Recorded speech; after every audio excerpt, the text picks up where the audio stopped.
తిరుపతి జిల్లా సూలూరుపేట వ్యవసాయ సహకార సంఘంలో చైర్మన్ సీఈఓల మధ్య వివాదం రచ్చకెక్కింది. రైతులకు ఎరువుల పంపిణీ విషయంలో ఇద్దరు భేదాభిప్రాయాలు రావడంతో ఒకరిపై ఒకరు ఆరోపణలు చేసుకుంటున్నారు. చైర్మన్ ఏజీ కిషోర్ వివాదం తీవ్ర వ్యవహారంగా మారింది.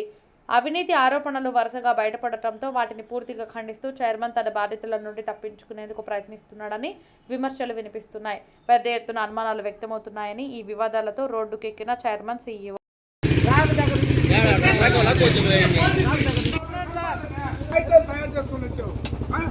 బాగుపడతావా చెప్పు. నేను 5 మంది ప్రెసిడెంట్ దగ్గర పనిచేశాను. నేను 5 మంది అధికారుల దగ్గర పనిచేశా. వాళ్ళు ఇలా లేరు. పోయినసారి ఇంటెలిజెన్స్ ఆఫీసర్ ఉన్నాడు నాకు ఆఫీసుగా. అంతా బాగున్నావు. ఎట గడిచిపోయి తెలీదు. నువ్వు ఎందుకంటే టార్చర్ పెడతావు? నీకు తెలియకపోతే మాని మమ్మల్ని ఎందుకు ఇబ్బంది పెడతావు? నువ్వు చెప్పిన దొంగ లెక్కలు నేను రాయలేను. నువ్వు చెప్పిన దొంగ లెక్కలు రాయలేను. పెట్టుకో. నువ్వు తాగడానికి ఇది అడ్డా కాదు. నువ్వు సాయంత్రం మందు తాగడానికి ఇది అడ్డా కాదు. అందుకేనా నా మీద కక్ష?